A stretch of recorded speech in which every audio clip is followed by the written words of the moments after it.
Seja bem-vindo, você guerreira de todo o Brasil, de todo mundo. Aqui é o canal Raiz Tricolor, eu sou Gabriel Amaral, eu sou jornalista por formação e sou tricolor de coração. Deixe seu like aqui embaixo, se inscreva aqui no canal. Hoje é dia 31 de março de 2021 e você tá acompanhando aqui o Raiz Tricolor, as notícias de contratação do Fluminense. William Bigode, sacanagem, não é 31 de março de 2021. Você pode ter se confundido, mas não. Estamos já no final de 2021 e o nome de William Bigode voltou à pauta do Fluminense. Exatamente. E agora tá até mais perto de conseguir. Mas o que mudou aí nesses 9 meses? A gente vai falar sobre isso. O nome tá de volta à pauta e vai explicar a notícia também. Além disso, Ricardo Goulart, também ex-Palmeiras, né? A gente tá falando muito da União Flumeiras aqui, tá ficando forte. Mas Ricardo Goulart recebeu uma proposta da Turquia e pode atrapalhar os planos dele, no caso os planos do Fluminense, de trazê-lo para jogar aqui. Você vai entender o que tá seduzindo ele lá, para ele ir lá pra Turquia. Além disso, Rafinha é um nome que tem se falado muito na torcida do Fluminense. Rafinha pra cá, Rafinha pra lá, Rafinha pra cá. Tem interesse mesmo nele, o Fluminense? E, por último, uma coisa a gente sabe, interesse a Europa tem em Luiz Henrique. Meu amigo, a notícia que saiu lá no Calciomercato italiano, no Calciomercato, né, que é o jornal italiano, é de que, meu amigo, o mundo todo tá viajando pro Brasil pra poder ver o Luiz Henrique jogar. Enfim, depois da vinheta, enquanto você aperta aí o like, a vinheta roda. Vambora.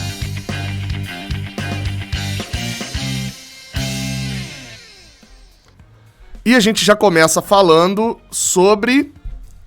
Exatamente, sobre Rafinha. Um negócio que surgiu, eu não sei de onde surgiu, tá?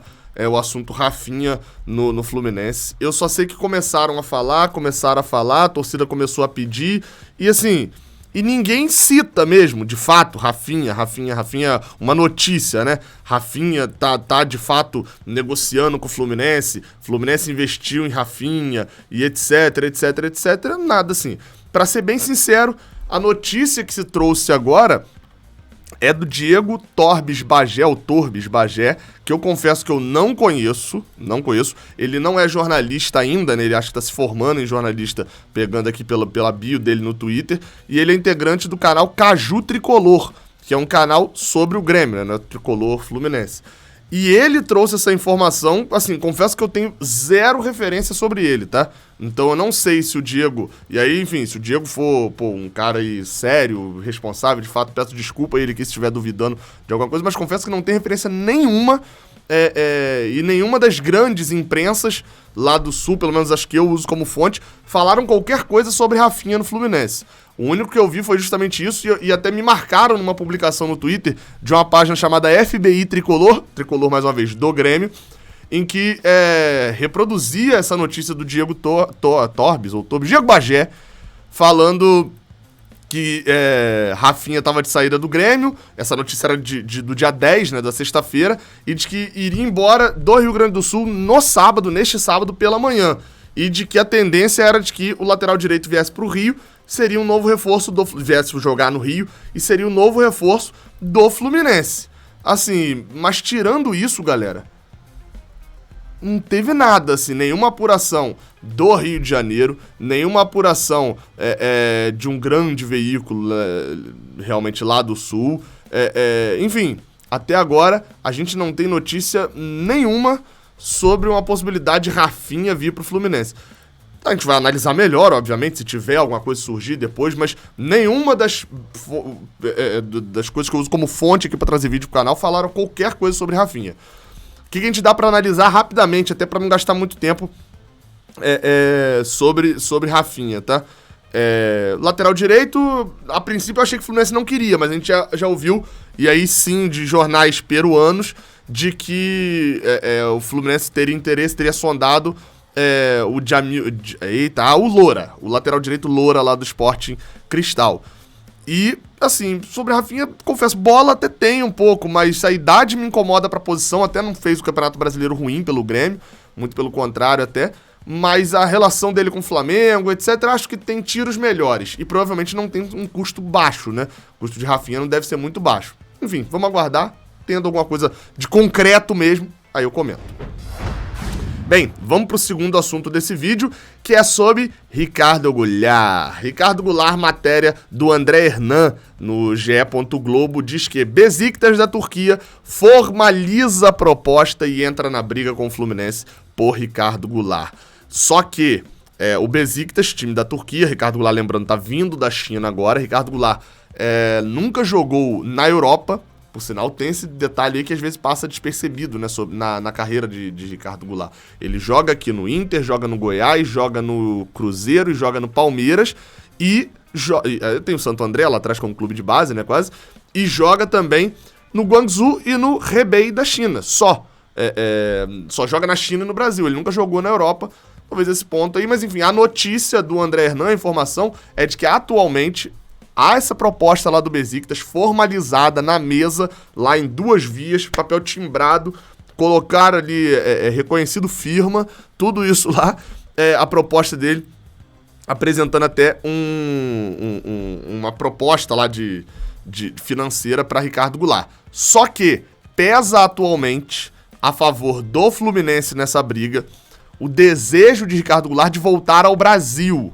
Ele tá bastante tempo lá na China, teve 6 meses aqui no Palmeiras só há 2, 3 anos atrás, e agora poderia voltar a jogar no Brasil por mais tempo e tal, como de fato fez na época do Cruzeiro antes de ter ido pra China. Vamos ver o que vai acontecer, né? Ele tá treinando no Brasil atualmente, tá treinando lá na cidade natal dele, tá mantendo a forma física. Já comentei bastante sobre o Ricardo Goulart, tem um vídeo que saiu nesse sábado pela manhã. Quiser saber minha opinião, não mudou nada, então assiste lá pra gente dar andamento e falar de outro assunto aqui. Chegadas e saídas. Mas tem mais chegadas nesse vídeo aqui ainda. Você, se quiser, por sinal, pode se inscrever aqui no Raiz Tricolor. Você que não conhece o Raiz Tricolor, se inscreve aqui embaixo, pô. O que custa? Tô te perguntando sério aqui agora. Gabriel falando com você e Paulo. Você, Cristiano. Você, Suzane. O que custa você se inscrever aí embaixo? Custa nada, pô. Então faz aí. Vambora. A gente fala agora de Luiz Henrique. Informação do Cautio Mercato, que é um jornal, né? Um portal, enfim, como você quiser chamar, um veículo italiano, que tem muitas informações sobre transferências. E é um meio sério, né? E diz o Cautio Mercato que o Milan enviou emissários, ou seja, enviou olheiros ao Brasil para poder conhecer mais sobre o Luiz Henrique. Lembrando, a gente já teve notícias aqui no meio do ano, inclusive exclusivas aqui do Raiz Tricolor, de gente da Fiorentina, de gente até mesmo de Southampton vindo ver jogadores aqui do Brasil, da Fiorentina, especificamente até do Fluminense. Perdão, do Fluminense não, até no caso do Fluminense, mas de Luiz Henrique. Então, assim, hoje o cenário de Luiz Henrique, né, lembrando que além da Fiorentina ali nesse caso, que já tinha sondado Calegari também, foi quem levou Pedro e etc. A gente, sobre o Luiz Henrique, a publicação lá ainda fala sobre... tem que ler aqui porque é uma quantidade muito grande, tá? Pera aí, vamos lá. Atlético de Madrid, já tinha um Milan, né, que tinha enviado essa pessoa para poder saber mais sobre o Luiz Henrique. Atlético de Madrid, Barcelona, Manchester City, Real Madrid e Sporting, o Sporting de Portugal. Ou seja, os 3 maiores clubes da Espanha, um clube italiano, um grande clube italiano, um grande clube inglês e um grande clube português. Seriam 6 times que estão na concorrência por Luiz Henrique. Mário Bittencourt confirmou na última sexta-feira de que não chegou nada ainda. Tipo, mesa lá, chegou a propostinha e tal. Luiz Henrique, nada até agora. Os diretores do Milan, segundo o Cautio Mercato, avaliam positivamente Luiz Henrique, dizendo de que uma das grandes coisas boas ali desse fator de Luiz Henrique é que a carreira dele é administrada pelo mesmo jogador, pelo mesmo empresário que administra o Luiz Felipe, que é zagueiro da Lazio, que também está interessando ao Milan. Ou seja, outro fator é de que Luiz Henrique não é um jogador caro. E aí vamos lembrar aqui agora uma coisinha que a gente tem que colocar alguns pontos.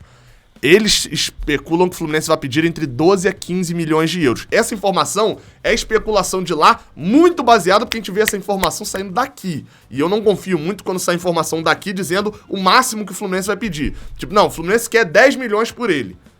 é muito difícil, porque você não inicia uma negociação falando quanto você quer pedir assim. Porque às vezes você fala, quero 10 milhões por ele, esse valor não é tipo assim, quero 70 milhões, né? Que é um valor normal, pô, e alguém pode te pagar 12, não poderia? Não vai te pagar 10. Então eu não confio tanto nesses valores aqui não. Mas seria algo entre 12 a 15 milhões de euros. O Fluminense fica com 90% desse valor, né? Porque tem 100%, mas tem que dar 10% pro empresário dele, que até não é esse mesmo empresário lá que tem um jogador na Itália, tá? Esse é o grupo que administra a carreira. São coisas diferentes. E aí, bem, eles avaliam de que seria uma compra relativamente pelo potencial do jogador barata. E a gente sabe que o mercado brasileiro vende normalmente barato. Mas o Fluminense estava vendendo bizarramente barato. E no caso de Luiz Henrique, se a gente comparar com o caso Marcos Paulo e etc., a gente vê que todas as desculpas, e aqui eu vou usar o termo desculpa, mas todas as justificativas, né? Melhor, porque desculpas parece que eu tô discordando do que foi falado.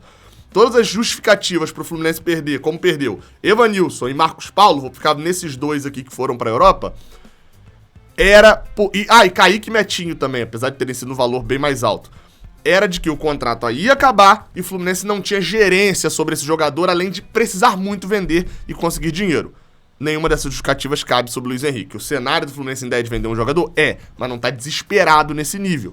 O cenário do Fluminense ainda é de que uma hora o Luiz Henrique vai acabar o contrato e ele sai de graça? Mas ele ainda tem quase 4 anos de contrato pra cumprir. Então, meu amigo, numa dessa, o Fluminense tem a faca e o queijo na mão. Chegando a proposta da Europa, etc., tem que chegar uma goiabada. Não tem que chegar uma goiabada pra fazer o Romeu e Julieta ali. Se quiser vir com pneu de carro, quem já vendeu as coisas na OLX aí sabe como é que funciona. Você anuncia, tô vendendo um copo, o cara chega, troca numa geladeira, motor de geladeira. Enfim, se chegar com isso, aí sai pra lá, né? E pra fechar, a notícia sobre William do Bigode, a notícia que eu brinquei que era do início do ano, mas não é. Matéria do Felipe Siqueira no Globoesporte.com, no ge.globo, de que o Fluminense renovou a investida em William Bigode.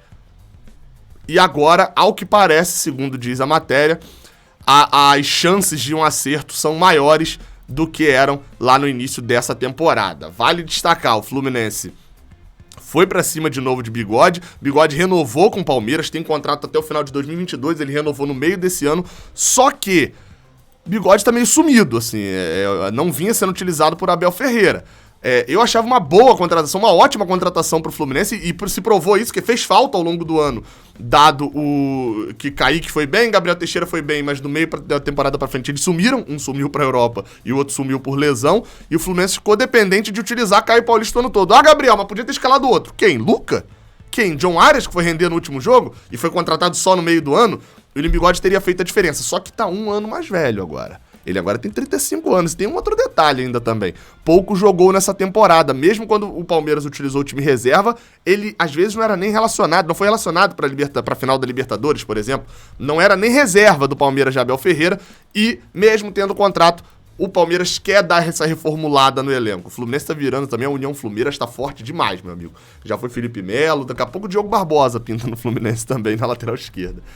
Ele jogou poucos jogos, pegando o Campeonato Brasileiro mesmo, por mais que o Palmeiras tenha poupado em algumas partidas, ele atuou em 20 partidas, sendo que quando a gente joga aqui pra ver só os jogos em que ele foi titular, são só 8 jogos. Em 12 partidas ele entrou no segundo tempo. Então assim, é muito pouco. Isso são números, sei lá, acho que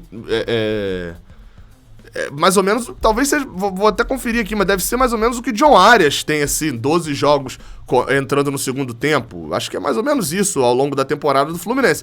Ou seja, é algo que acende um pouquinho do radar. Não é o William Bigode que a gente especulou lá no início do ano, não, ok? Não é o William Bigode que a gente especulou lá no início do ano. Aqui, foi mais ou menos isso mesmo. O John Arias foi titular 9 vezes no Brasileirão e foi 10 ele entrou no segundo tempo. A mesma coisa. John Arias jogou pouco no Brasileirão, né? O William Bigode também. Me preocupa um pouco, mas de bola não tem que justificar. E pelo menos estamos especulando atacantes de lado de campo, que era o meu grande porém, né? Tipo, estamos trazendo volante, ok, dá mais uma reforçada ali. Lateral esquerdo, necessário demais. Centroavante, vamos perder os dois. E ainda Fred, só até o meio do ano. Necessário demais. E a ponta, que foi o grande problema pra mim na temporada. Pelo menos vamos ver o que a gente descobre sobre William Bigode nas próximas semanas. Fato é, o Fluminense tem interesse, o Santos também tem interesse nele. Teve informação do TNT Esportes de que o Santos, ainda em novembro, na reta final do Campeonato Brasileiro, já tinha manifestado interesse na contratação. E bem, o Santos, na verdade, aposta lá até em Edu Dracena, fazendo esse meio de campo com o William. Vamos ver para onde o William Bigode vai. Fato é, essa resolução só deve acontecer a partir do meio da semana, quando a Leila Pereira assumir a presidência do Palmeiras. E aí, obviamente, o presidente que tá lá, atual, o Gagliotti, não vai tomar essa decisão faltando 4 dias. Lembrando que o Palmeiras precisa rescindir o contrato com o Bigode, né? Eles rescindirem lá em comum acordo, para ele assinar com o Fluminense, ou emprestá-lo. Emprestar eu não acho uma boa. Emprestar eu não acho uma boa porque o salário vem lá no alto, vem com o salário de Palmeiras. A rescisão para ele assinar aqui, talvez a gente dá 2 anos de contrato e consiga baixar o salário. Vamos ver o que vai acontecer. Até a próxima. Bom sábado, bom domingo a todo mundo. Valeu.